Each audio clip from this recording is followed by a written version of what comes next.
Hey guys, this is Rahul.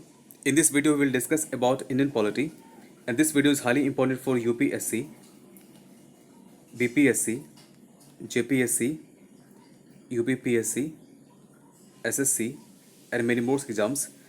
Guys, इस video के through हम लोग इंडियन पॉलिटी के महत्वपूर्ण टॉपिक को कवर करने जा रहे हैं, जिनमें शामिल है राष्ट्रपति, संसद, सुप्रीम कोर्ट, प्रस्तावना और कुछ संविधान के महत्वपूर्ण क्वेश्चंस जो हमारे एग्जाम में पूछे जा रहे हैं. तो देखते हैं हमारा पहला क्वेश्चन क्या है.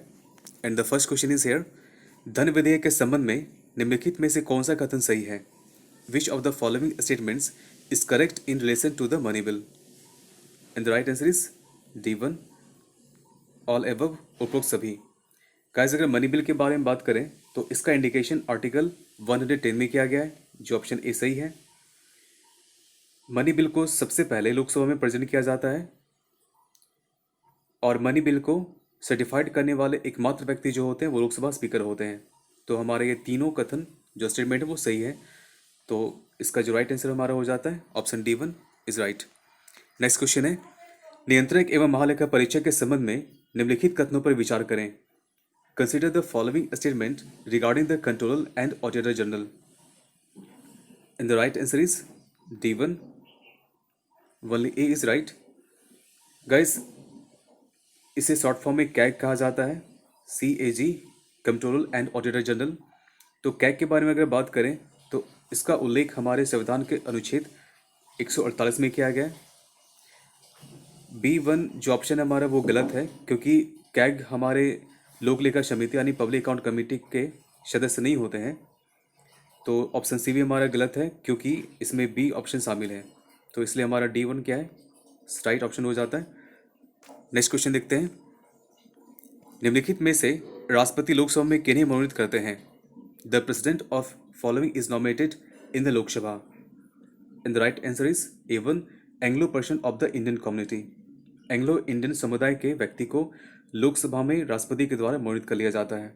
ध्यान दीजिएगा, एंग्लो इंडियन समुदाय के व्यक्ति दो होते हैं जिन्हें लोकसभा मनोनीत किया जाता है राष्ट्रपति के द्वारा. नेक्स्ट क्वेश्चन है. राष्ट्रपति निम्नलिखित में से कितने आपातकालीन शक्तियों का प्रयोग करते हैं? President uses how many emergency powers uses in a written. And right answer is A1, 3. हमारे संविधान में 3 आपातकालीन शक्तियों का उल्लेख है जिसका राष्ट्रपति यूज करते हैं. जैसे अगर बात करें, राष्ट्रीय आपातकाल, नेशनल इमरजेंसी, राष्ट्रपति शासन, प्रेसिडेंट रूल, और फाइनेंशियल इमरजेंसी, वित्तीय आपातकाल. तो ये 3 इंडिकेशन हमारे संविधान में दिया गया जिसका यूज राष्ट्रपति करते हैं. नेक्स्ट क्वेश्चन है. संविधान के निर्माण में संविधान सभा में शामिल निम्नलिखित व्यक्तियों में से कौन नहीं थे? Who was not include in the following condoms in the constitution construction. And the right answer is D1, Mahatma Gandhi. ध्यान दीजिएगा, संविधान सभा के लोगों में सभी शामिल थे, जो भी ऑप्शन में यहाँ मेंशन है, केवल महात्मा गांधी शामिल नहीं थे. तो इतना आपको याद रखना है कि संविधान के निर्माण में जो भी सारे संविधान सभा के मेंबर्स थे उन सभी में सिर्फ महात्मा गांधी शामिल नहीं थे. तो आप देखेंगे इस पे बहुत से अक्सर क्वेश्चन पूछे जाते हैं, तो आपको बस इतना याद रखना है. नेक्स्ट क्वेश्चन है. निम्नलिखित में से किनके कथनानुसार संवैधानिक उपचार का अधिकार संविधान का आत्मा है? According to the which of the following statement the right to constitutional remedy is the soul of the constitution. And the right answer is B1, Bhimrao Ambedkar. Next question है. सुप्रीम कोर्ट में कुल न्यायाधीशों की संख्या कितनी है? What is the total number of जजेस in supreme court? And the right answer is B1, 34. ध्यान दीजिएगा, पहले जज की संख्या 31 थी, जिनमें शामिल थे 30 सुप्रीम कोर्ट के जज और एक CJI, chief justice of India. तो इसमें 10% हाल में इंक्रीज की गई है और जज की संख्या टोटल हो गई 33 + 1 = 34. तो ध्यान रखिएगा, 33 जज की संख्या है, एक हमारे CJI है, और कुल जज की संख्या अगर बात की जाए तो 34 है. इसका राइट आंसर क्या हमारा हो जाता है? B1. नेक्स्ट क्वेश्चन देखते हैं. संविधान को 26 जनवरी 1950 को देश में लागू किया गया, जिसका मुख्यतः आधार क्या था? The constitution was implemented in the country On January 26, 1950, which was mainly from the following a year was managed by the following? And the right answer is A1. 26 जनवरी 1930 को देश में सर्वप्रथम स्वाधीनता दिवस मनाया गया था। ध्यान दीजिएगा, हमारे संविधान का निर्माण 26 नवंबर 1949 को हो जाता है, लेकिन इसे लागू करने का टाइम जो है वो हमारे 26 जनवरी 1950 को कहलाता है। तो इस दिन क्यों लागू किया गया था, इसके पीछे जो एक इम्पोर्टेंस रीज़न है वो है कि हमारे देश में पहली बार 26 जनवरी को ही 1930 में स्वाधीनता दिवस मनाया गया था। और इस डेट को इम्पोर्टेंस को ध्यान में रखते हुए हमारे देश के संविधान सभा लोगों ने संविधान को 26 जनवरी 1950 में लागू कर दिए गए। नेक्स्ट क्वेश्चन देखते हैं। देश में अब तक कुल कितनी बार राष्ट्रीय आपातकाल लागू किया जा चुका है? How many times national emergency has been implemented in the country? And the right answer is B1 3 times. ध्यान दीजिएगा, first 1962, second 1971 and third is 1975। ये 3 टाइम में हमारे देश में नेशनल इमरजेंसी को लागू किए गए हैं। नेक्स्ट क्वेश्चन है, निम्नलिखित में से किस प्रधानमंत्री को संसद में एक भी दिन नहीं जाने का रिकॉर्ड है? Which of the following prime minister has a recorded of not going to a single day in a parliament? And right answer is Chaudhary Charan Singh. C1 is right. देखिए, चौधरी चरण सिंह जो है हमारे, उनका कार्यकाल 5 महीने का था जब से वो सरकार में आए, और इन 5 महीने के दरम्यान में वो एक भी दिन पार्लियामेंट में उपस्थित नहीं रहे, तो इनका एक अलग ही रिकॉर्ड है। नेक्स्ट क्वेश्चन देखते हैं। हमारे देश में न्यायपालिका को एकल व्यवस्था के रूप में अपनाया गया है, निम्नलिखित में किससे प्रभावित है? Judiciary has been adopted as a single system in our country, which of the following are affected by? And the right answer is government of India act 1935। Bharat सरकार अधिनियम 1935 से ही प्रभावित है कि हमारे देश में जुडिशरी का एकल व्यवस्था अपनाया गया है। ध्यान दीजिएगा, एकल व्यवस्था का अर्थ होता है कि हमारे देश में जो भी लॉज, जो भी कानून हैं, उन्हें एक जैसा मेंशन किया जाता है। जैसे अगर बात करें कि कोई अगर पर्सन किसी यूपी या किसी अन्य प्लेस में है और कोई पर्सन अगर रिमोट एरियाज़ में है, जो दूरस्थ प्लेस में है, अगर दोनों के पर्सन अगर गलती करेंगे तो इनके लिए अगर 6 ईयर की सज़ा है तो इनकी भी 6 ईयर की ही सज़ा होगी। तो यहाँ पे हमारा सिंगल सिस्टम काम करती है, तो इसका राइट ऑप्शन हमारा हो जाता है A1। नेक्स्ट क्वेश्चन देखते हैं। सुप्रीम कोर्ट निम्नलिखित में से किस अनुच्छेद के तहत रिट जारी कर सकते हैं? Supreme court can issue writ under which of the following article? And the right answer is D1 article 32। ध्यान दीजिएगा, रिट के बारे में। रिट एक प्रकार से सुप्रीम कोर्ट का वेपन है जिसके थ्रू वो हमारे मौलिक अधिकार यानी फंडामेंटल राइट को वॉलेशन या उल्लंघन होने से बचाते हैं।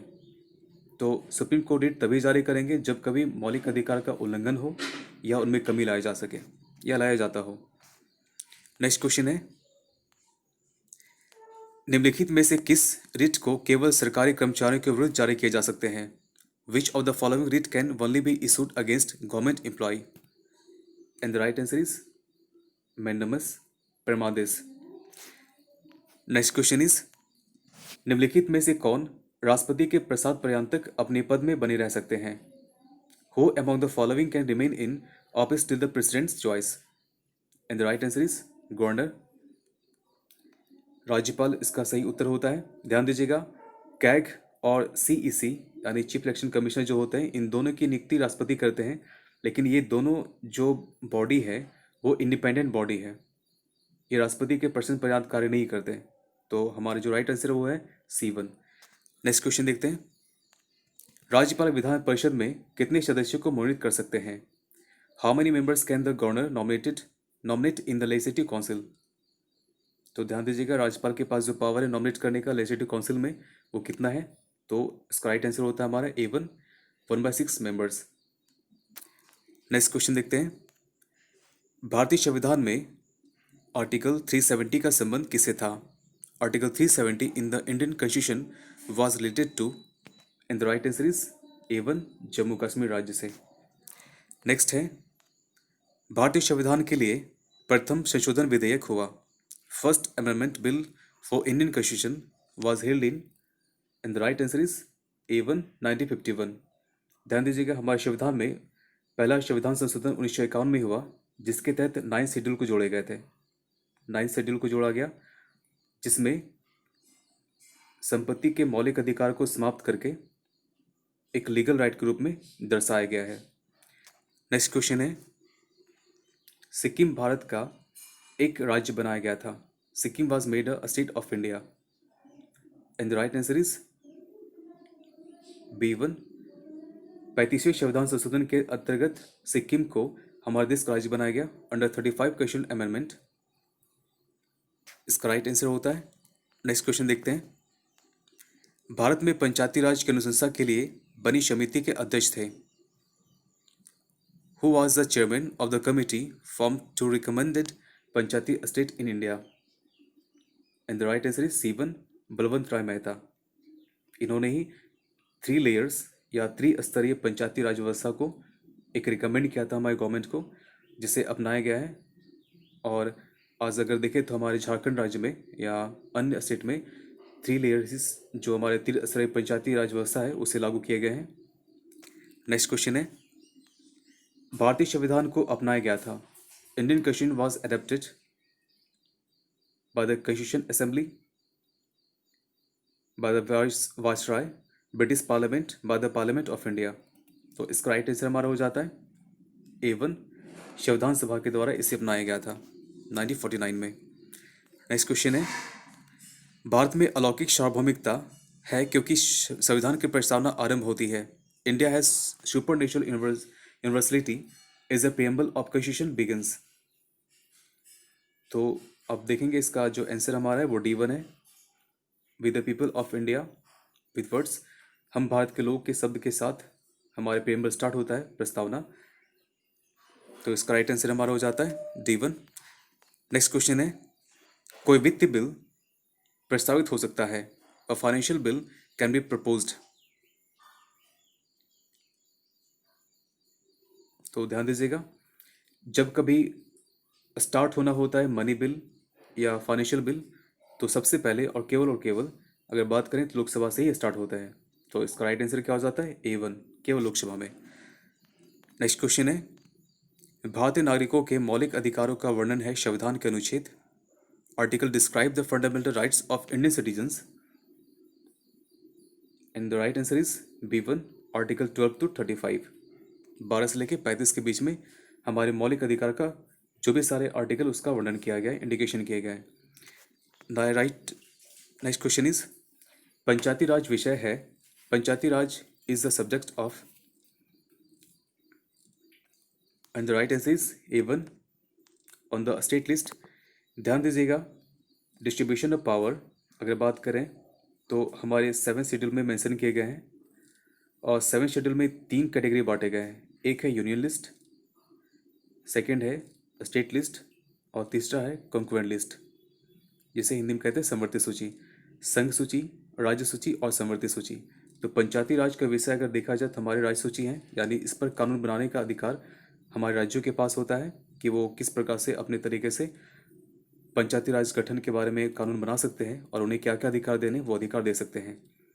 नेक्स्ट क्वेश्चन है, भारतीय संविधान के निम्नलिखित अनुच्छेद में से कौन सा अनुच्छेद राज्य की सरकारों को ग्राम पंचायतों को संगठित करने का निर्देश देता है। Which of the following articles of the Indian constitution directs the state governments to organise gram panchayat, and the right answer is A1, article 40। ध्यान दीजिएगा, इसका टॉपिक है DPSP, directive principle of state policies, राज्य के नीति निर्देशक सिद्धांत में, जिसमें आर्टिकल 40 में क्लियर मेंशन किया गया है कि पंचायती राज के गठन में राज्य सरकार का कर्तव्य होगा कि वो हमारे गवर्नमेंट का कर्तव्य होगा कि वो पंचायत राज का गठन करें। तो इसका राइट आंसर हमारा A1 हो जाता है। नेक्स्ट क्वेश्चन है, न्यायिक पुनर्वलोकन का अर्थ है कि उच्चतम न्यायालय, judicial review means that the supreme court, and the right answer is C1, उच्च न्यायालय द्वारा निर्मित प्रकरणों की समालोचना कर सकता है। Can criticise cases made by the high court. देखिए, जुडिशियल रिव्यू का अर्थ समझ लीजिए, इसका मतलब क्या होता है। जुडिशियल रिव्यू का मतलब होता है कि जब कभी कोई भी निर्णय दिए जाते हैं किसी भी कोर्ट के द्वारा, तो उसके अगेंस्ट में आप डिसीजन या जो भी हमारे सुप्रीम कोर्ट के हायर जज जो होते हैं वो डिसीजन को चेंज कर सकते हैं कि यानी जो डिसीजन अगर एक हाई कोर्ट के द्वारा दिया जा रहा हो तो उस जजमेंट को सुप्रीम कोर्ट देखती है और उसका अपने पास जब रिव्यू के लिए लेती है तो उसे कहते हैं जुडिशियल रिव्यू। अगर उस जज के द्वारा जो भी जजमेंट दिए गए हैं अगर वो सही पाया गया तो ठीक है, अदरवाइज सुप्रीम कोर्ट के जो जज होंगे उस जजमेंट को चेंज कर सकते हैं। तो इस प्रकार से जुडिशियल रिव्यू हमारा होता है। नेक्स्ट क्वेश्चन है, कल्याणकारी राज्य के आदर्श वर्णित हैं।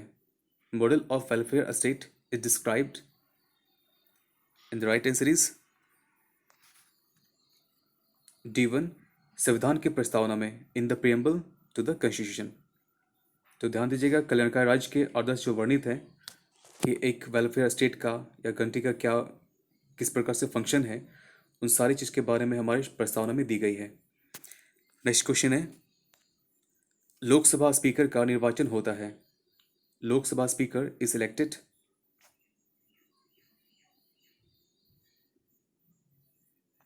And the right answer is C1 Lok Sabha के सभी सदस्यों के द्वारा।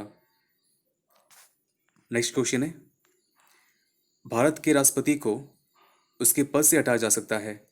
The president of India can be remove from his post and the right answer is C1 parliament के द्वारा। ध्यान दीजिएगा, राष्ट्रपति को पद से हटाने के लिए एक प्रोसेस है जिसका नाम है इम्पीचमेंट, जिसे हिंदी में महाभियोग कहते हैं और जिसका उल्लेख आर्टिकल 61 में किया गया है। तो ये सारा प्रोसेस इम्पीचमेंट का संसद के द्वारा ही जारी किए जाते हैं और उन्हें समाप्त भी की जाती है और इसी के वजह से संसद को एक पावर दिया गया जिसे कहते हैं क्वासी जुडिशियल पावर यानी अर्धन्यायिक शक्ति। तो ध्यान रखिएगा, हमारे राष्ट्रपति को हटाने का जो अधिकार है वो पार्लियामेंट को दिया गया है। नेक्स्ट क्वेश्चन है and the last question, Bharat में किसी भी सदन का सदस्य हुए बिना कोई व्यक्ति कब तक मंत्री पद पर बना रह सकता है। How long a person can hold a ministerial position without being a member of any houses in India and the right answer is B1 6 महीने तक। यानी कोई भी पर्सन जो हमारे ना लोकसभा का सदस्य हो, ना राज्यसभा सदस्य हो, ना विधानसभा सदस्य हो, ना ही वो विधान परिषद सदस्य हो, कोई भी सदन का सदस्य नहीं रहने के बावजूद भी वह हमारे देश में 6 महीने तक कोई भी मंत्री पद पर रह सकता है, परंतु इसके दरम्यान में उन्हें किसी भी सदन का सदस्यता लेना अनिवार्य होगा। अगर वो सदस्यता लेते हैं तो उनके पद कंटिन्यू रहेंगे, अदरवाइज उनके पोस्ट आफ्टर 6 मंथ खत्म हो जाते हैं। तो हमारा टोटल 30 सेट ऑफ क्वेश्चन था पॉलिटी का। तो थैंक्स फॉर वॉचिंग, और जो लोग अभी तक हमारे चैनल से जुड़े नहीं हैं वो सब्सक्राइब करना मत भूलिएगा, रेड बटन को जरूर हिट कीजिएगा, साथ ही बेल बटन को भी हिट करना है, और वीडियो अच्छा लगे तो लाइक करना मत भूलिएगा और जितना हो सके शेयर कीजिएगा ताकि इस वीडियो का बेनिफिट आपके साथ साथ आपके दोस्त भी ले सके। Thanks for watching, have a good day all of you.